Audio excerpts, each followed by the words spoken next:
Hey guys, what is up? My name is A-Ray. If you stumbled across this video, this is not a normal video I make. Normally I talk about politics and play video games on my channel and stuff like that, but I wanted to show this video because it was... I feel like it's a video that has to be made.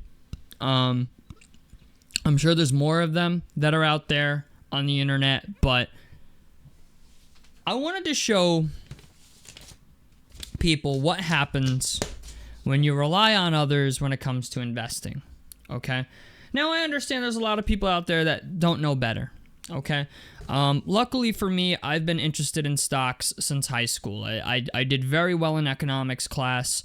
I paid attention. I loved it because at the time, I had a childhood injury, and when I graduated high school, I was about to get the money, and I really, really wanted to try to grow that money. So since then, I have been, always interested in stocks. I started investing in 2016, and my first investment ever was actually AMD. And if you know where AMD is now, I bought it at $6 a share. It was up at like 100, almost 200 in recent years. It's gone down a lot since. Obviously, we had COVID and a lot of these other things, and I will take all of that into consideration in this video. But the first thing I want to do before I get into the video is show you this, okay? This is an end-of-year statement from my financial advisor, okay? I had a financial advisor who worked for Primerica. I'm not going to say his name, but I started looking at this thing, okay? And one thing really, really stuck out to me. I'd never looked any of this stuff up. I didn't know what ETFs were or mutual funds. I didn't understand how to invest in them and all this other stuff. Okay, but I want you to keep in mind I have been with Primerica for easily 8 years, okay? Now, when I was in my early 20s, I knew I had to invest, but the thing is I left a job, okay? The whole way I got hooked up with this guy was from my first job ever. They had a guy that would come in and open retirement accounts for you, give you a ROTH IRA or a regular IRA, and you could roll the shit over, and it was a good thing for me to do at the time. You know what I'm saying? Like, it was preparing for my financial future. So at the time, I thought it was a really good idea, and it still is a really good idea. If you ever get the opportunity at a job to be in the pension or do the 401k, and especially if it's matched. If the 401k is matched, like, do it at 3.5%, 4% if you can, or max it out if you can. Like, just go balls to the walls with it, okay? It's free money, okay? That's what it is. It is free money, especially if you have a 401k where they're willing to match you. It's free money. Or if you work for a state, deferred compensation is great as well. I have one of those also. But I got this statement, right? I am shocked that they printed this bullshit on here because I looked at it, okay? The guy put me in a bunch of things: large cap, small cap, mid cap, an asset fund like a dividend fund to add money to the account. Obviously, he put me in a bond fund. By the time I was done, I looked at this and I was like, okay, the dude has me in 5 different funds: a mid cap, a small cap, a large cap, a dividend fund, and a bond fund. So that was my basis. But the fact of the matter is, I looked at the first fund, and it's a small cap fund, okay? I looked at this, and I realized that the beginning value, the dollar amount that this man has in the small cap fund, is $3,107.55. I owned 79 shares of it, okay? Now, I looked at the long-term capital gains and the short-term capital gains for the entire year. Okay, keep in mind, entire year. The long-term capital gains on a small cap fund, okay? Small cap is where you're, by the way, just for people who don't understand, a small cap fund is usually where your growth is going to come from, your small and mid caps, okay? Because they constantly fluctuate. Usually fund managers or portfolio managers will put you in a bunch of different funds to offset each other, right? So you'll be in a large cap fund because they're mostly blue chip companies or blue chip bonds or what have you. And those are companies that are not going anywhere. You know what I'm saying? They're your Walmarts, your Coca-Cola, your Home Depot, your Costco, your Apples, your Googles, your trillion-dollar companies of the world, okay? The people that are established that, make shit go forward, okay? But your small cap is up-and-coming companies. Same thing with your mid cap. They're basically sort of the same thing. They're up-and-coming companies. They're companies that have established themselves, but are trying to get bigger, okay? They're trying to make more money, get a higher valuation. That's their point, is to become a bigger company. Grow the company. That's what small and mid-cap funds are supposed to do. They're full of companies that are just in the process of growing. So if they're in the process of growing, your account should be in the process of growing, especially if they're small and mid-cap companies and you are in small and mid-cap ETFs or mutual funds. When I looked at this and saw my long-term capital gain for the entire year was 26 cents, and my short-term capital gain was 7 cents, and then they reinvested those gains, and I got 0.007 of a share, I decided to look it up. To me, that was a red flag. I'm like, how the fuck can you own a company or a fund for the entire year and only get 26 cents in gains? Okay, in long-term capital gains. So I said, let's look up LMSAX. What a horror story. Morningstar rating gives it a 2-star rating. Past 3 years, it's only gotten a 1-star rating. Even in 10 years, it's a 2-star rated fund. It's a mutual fund, okay? Then I looked at the gross expense ratio. It is 1.10%. In case you don't know, okay? 1.10% is fucking insane.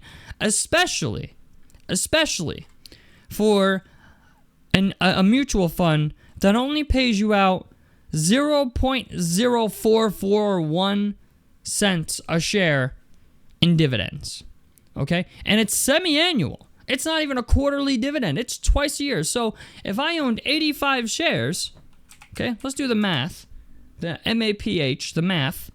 85 shares is what I owned, okay? Times that by 0.0441. $3.74 times that by 2, $7.50 a fucking year in dividends out of this. And that's not even a consistent dividend. Okay? Because that can change based on the share price. But the fact of the matter is I owned 85 shares, and for the last 8 years, I've been making $7.50 a fucking year off this motherfucker. Outside of the price fluctuation, okay? To me, this was the fund that made me realize that I need to do this myself, okay? $7.50 twice a year, okay, for a small cap, when you've been in it for 8 years. And I'm looking at this question and why my account's not growing. Here's your culprit. And I'm paying 1.10%. Bro, the gross expense ratio, the dividend doesn't even cover the gross expense ratio. If it does, barely. The year-to-date return is down 11.15%. Now let me show you the one I bought after I took control of this, okay? I bought the Vanguard Small Cap Value ETF. Why? Because Vanguard is historically known as one of the best retirement accounts you could be in. They pay out an insane dividend, and like I honestly, it's not gonna be much harder to do better than this. Okay, when you have 85 shares of a small cap and 23 shares of a large cap will pay you out more. Like, I just honestly, I don't understand why this fund exists. Like, if this fund is somehow still alive or going, this mutual fund is still going in the future, I'd be very shocked. Okay, I'd be very shocked. Like, I own 23 shares of VBR. Okay? Times that by the 1.2422 dividend payment they give me quarterly, by the way. Times that by 4. $114 a year just for owning the Vanguard Small Cap Value ETF. Okay? We're talking over $1,000 over the last 8 years. Whereas LMSAX, what did we do? 14 times 8, $112. We lost $900 being a part of this motherfucker for the last 8 years. Okay? That's another $1,000, by the way, into my account. So we found $1,000 already. You know what I'm saying? We found $1,000 already that could have been made had I just managed it myself. And that's the main point of this video, is do it yourself. Okay? And let's not even talk about the expense ratios. They're not even in the same ballpark. Gross expense ratio is 1.10 on this horrible ass fund. VBR is 0.07. Anytime you hear an expense ratio, go with the gross one. This is what you're going to see on your statement, the gross expense ratio. Okay? I get a 1.24, $1.24 dividend quarterly. It fluctuates, but that's still better than the zero. This will always be better than that 0.00441 whatever dividend I got in the old fund. Okay? Share price is higher. Okay? But I promise you, I'm going to see a higher return in this than I will ever see in this. Now, I understand that these fund managers can only really put you in the funds that they have to offer, or Franklin Templeton Investments, okay? But the fact of the matter is, since inception in 2009, has this ever turned a profit? Since inception in 2009, LMSAX year to date has only turned 11.19%. And the 5 years it was 12, 10 years it's 5.54. Since inception, it's only returned 11.19%. Okay.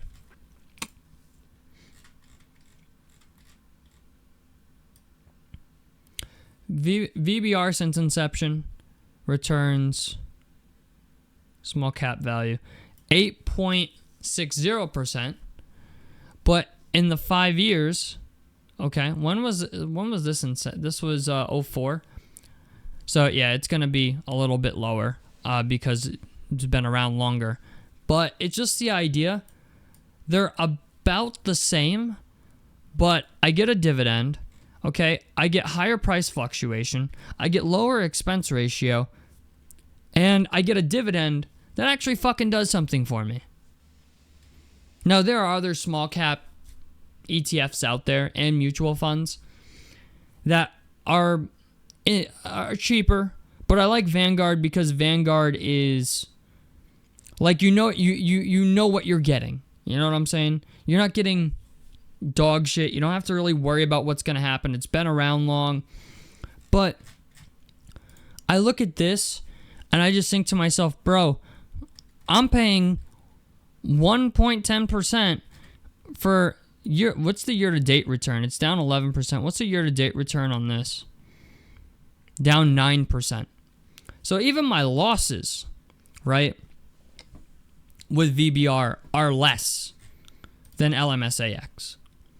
But that's because obviously they have more assets. But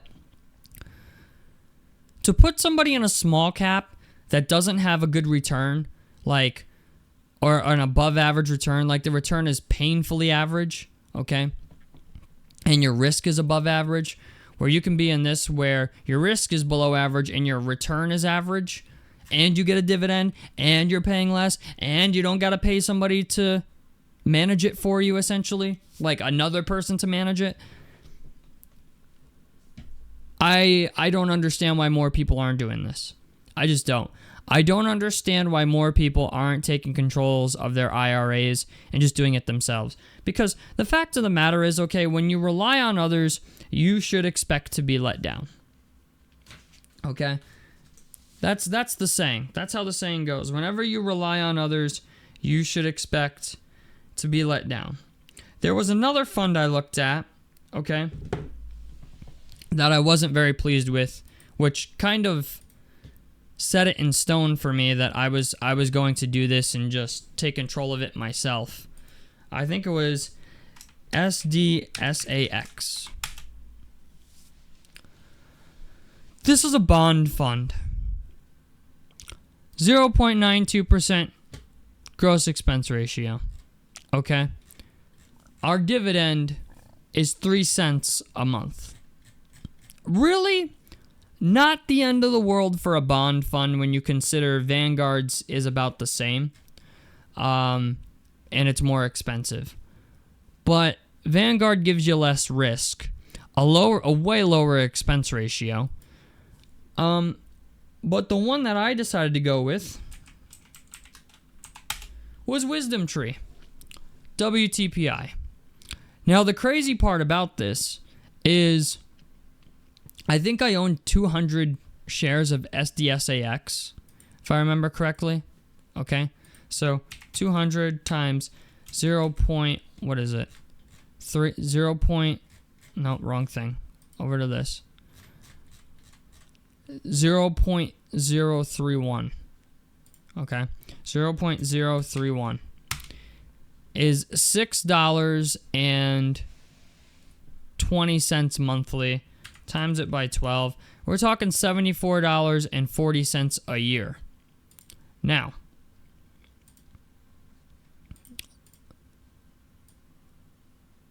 let's go look at what I just bought, which is WTPI. I think I own 47 shares of this, if I'm correct. Let's check. I'm pretty sure I do. But, all right. We own 47. All right, so I'm right. So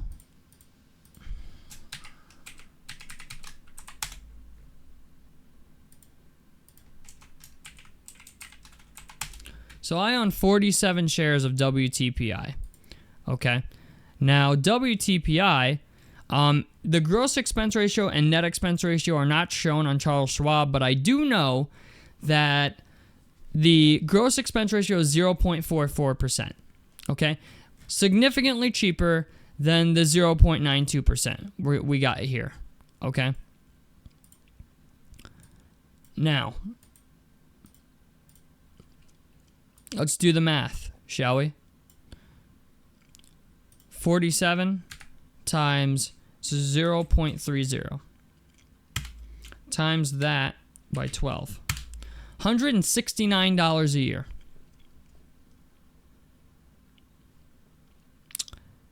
And we wonder why we're not growing. And we wonder why the account's not growing. We wonder why returns have been below average or below average. See, the cool thing about WTPI by Wisdom Tree is it's mostly U.S. Treasury bills. So I think it's like Yeah, it's 65% bonds and 36% cash, but it's mostly a bond fund.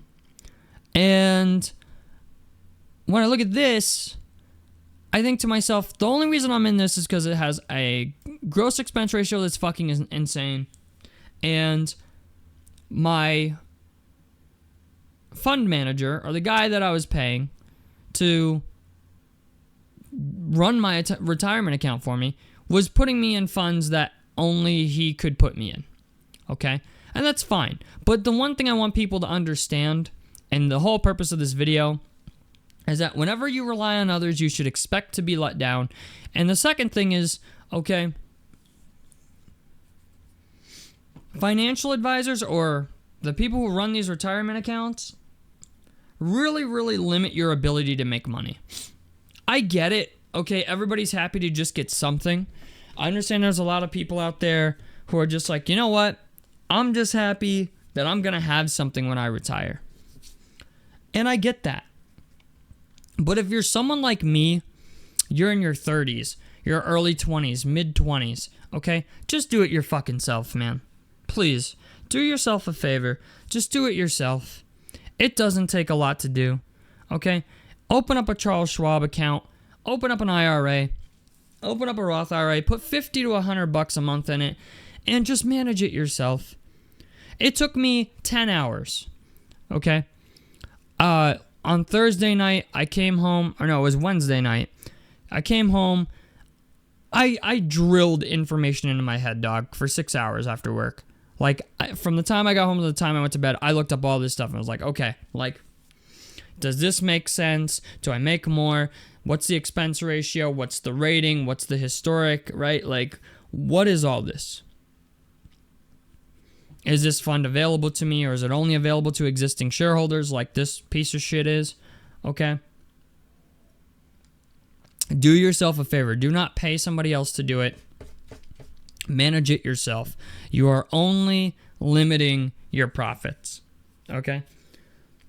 The best fund this dude had me in was a dividend fund. And even that had an insane expense ratio. It was 1.40%. I found a fund that is better, higher share price though, but paid me a monthly dividend. The one he had me in paid me a quarterly dividend, and the dividend itself in the monthly one was higher than the quarterly one. And the historic returns were higher.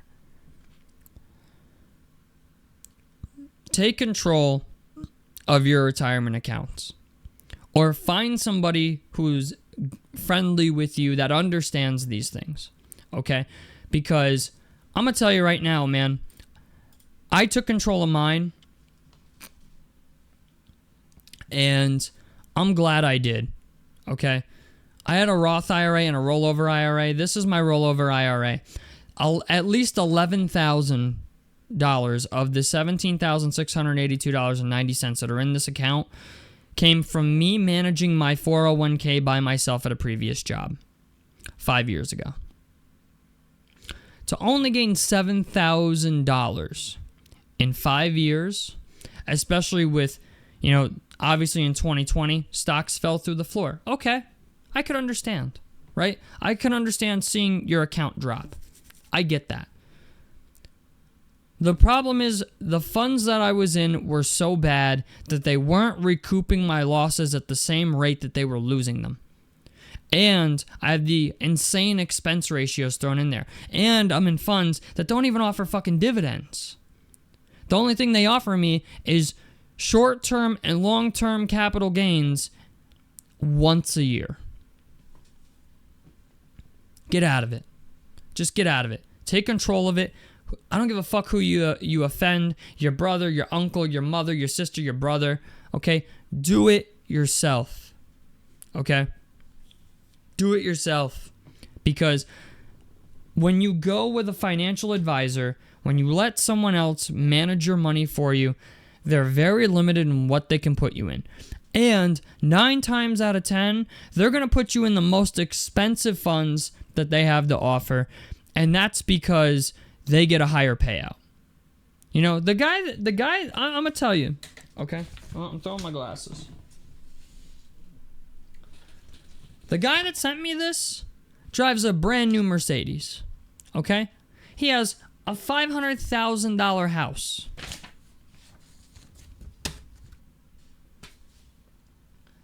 Mans has a $500,000 house. Brand new Mercedes. And the reason he can afford that is because he's fucking people like me in their retirement accounts. So, thank you for coming to my TED Talk. And just take control of your shit, man. Take control of your shit. Also, I'm very diversified as well. That's another thing with IRA accounts. Make sure you're diversified. I got a mid cap in here, a dividend fund, a large cap, a small cap, and a bond fund. Okay? Always be diversified and pay attention, man. Pay attention to these fucking things when you get them. Because these stupid fucks disclose it to people, but most people don't even look at their statements. Most people get these things in the mail and throw them out. I look at mine every time I get it. And this past year, 2024, I looked at it, saw the small cap, saw the what was the other one? The small cap and the bond fund, and I was like, bro, these are fucking terrible. Why am I in them? Why am I letting this dude dictate my future, pay him $50 a month to essentially fuck me?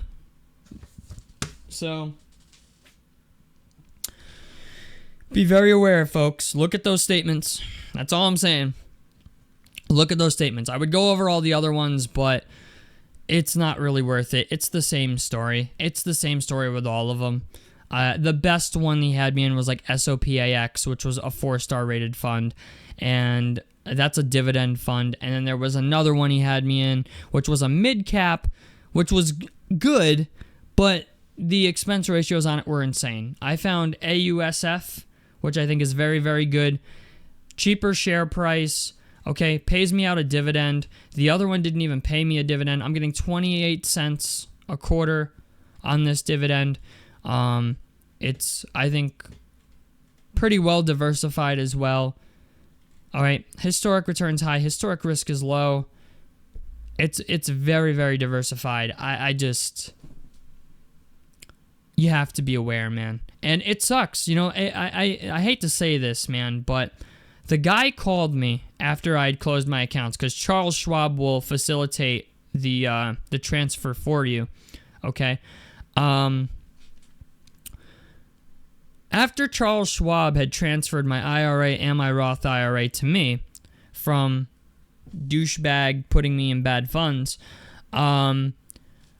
he called me and asked me like, "Hey, I was wondering why you decided to, transfer your retirement accounts to Charles Schwab. What made you basically leave? You know what I'm saying? Like an exit interview type of thing." And I said to him, like, "Joe, I'm just going to be honest with you, okay? I'm not a fucking idiot. All right, I looked at the funds. I got my end of year statement from you for tax time. I looked at it. You had me in a small cap that only returned me 26 cents in long-term capital gains, okay? The dividend from it was only $14 a year. It is a small cap fund. Okay, that's where my growth is supposed to come. So when I look at my IRA account and, it's only went up $7,000 in the last 5 years, where some people are gaining my mother's getting like $3,000 a quarter. I'm like, I have to look into it. And then once I did, I realized you had me in these high expense ratio funds that were dog shit. And I said the small cap fund was so bad that the dividends didn't even cover the expense ratio. So why am I in it? It's not growing me anything. If anything, they're taking dividends from the other stuff and putting it in that to try to grow that. I'm like, the reason, at the end of the day, I didn't like what was going on. I felt I could do a better job myself, and they had funds they didn't have funds that I wanted to be in. So, and you know what? Unfortunately, he's like, well, at the end, he's like, well, I'm sorry you feel that way. I'm like, no, it's not a matter of I feel that way. It's what the fuck it is. You know what I'm saying? Like, it's not how I feel. It's what I'm seeing. Even the stuff that I am getting a dividend on is crumbs compared to the other stuff I could be getting if I just managed it myself and left you out of it. So sorry. I'm going to do what's best for me. I'm going to do what's best for my future. And I'm going to take control of it. So, and after that, I said, Joe, I'll see you later. Hung up the phone.